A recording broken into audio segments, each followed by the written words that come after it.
What's up, sports maniacs? I'm Justin Walters, and this is All Sorts of Sports. And the story that we're going to cover here today is the fact that the college football playoff is only 4 teams. My proposition is that we make it 8 teams. Here's why.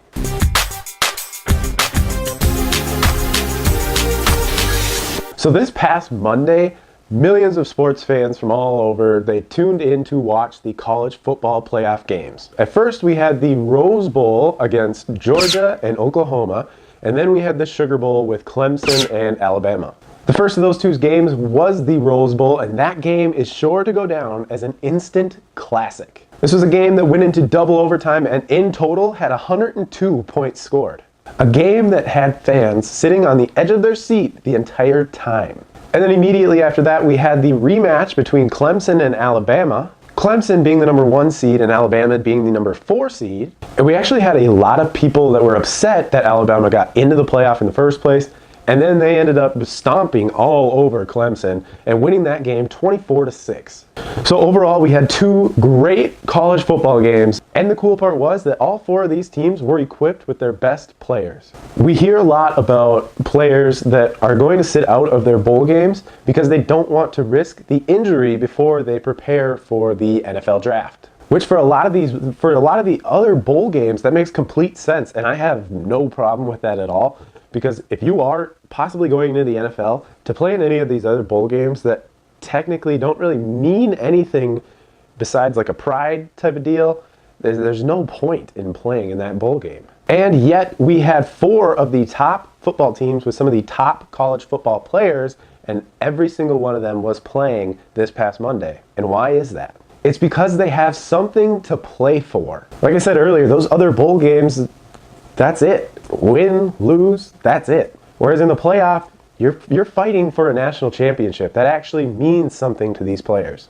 This is just one of the many reasons that I believe that the college football playoff should move into a 8-team format. One of the main things that got me kind of thinking a lot more about this was on Monday when I was watching the college football playoff, one thing that I found myself asking a lot was, what sport fan wouldn't want to watch more of this? We saw the best college football players and the best college football teams battling it out in order to win a national championship. So I think that the college football playoff should be expanded to 8 teams, and that would include the 5 power conference champions. Now those 5 power conferences, for those of you that don't know, those are actually going to be the Atlantic Coast Conference, the Big 12 Conference, Big 10 Conference, Pacific 12 Conference, and the Southeast Conference. And then the other 3 remaining slots would be wildcard slots. And the reason that I think it should be set up that way is because if you reward a team for winning their conference championship, you're going to see some great conference matchups during the season. And then come playoff time, you're going to see even more exciting college football. Now, hypothetically speaking, let's just say that this is how the system is set up.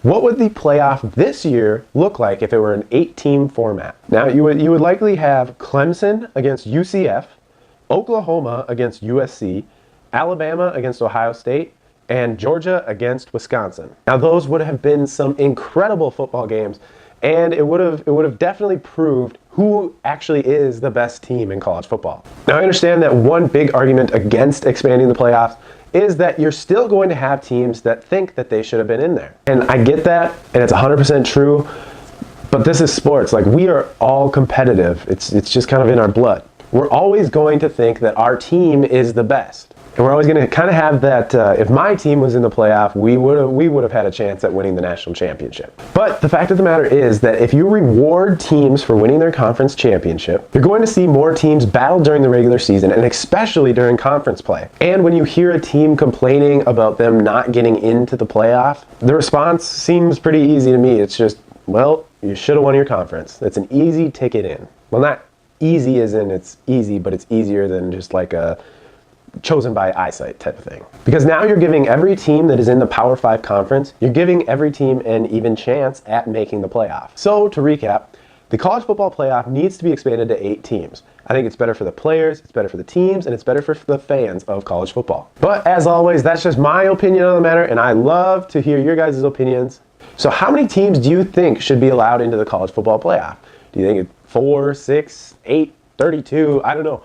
Whatever you think, let me know in the comment section below. And that's going to do it for today's episode of All Sorts of Sports. Be sure to check us out on our website, www.allsortsofsports.co. And make sure to hit that subscribe button so that you get updates whenever we post a new video. This weekend, I will be coming out with a video on what I think is going to happen during the national championship game, which is on Monday. And I'm actually going to have a special guest on that video, so be on the lookout for that. It should come out sometime either late Saturday or early Sunday morning. And don't forget to hit that subscribe button before you leave.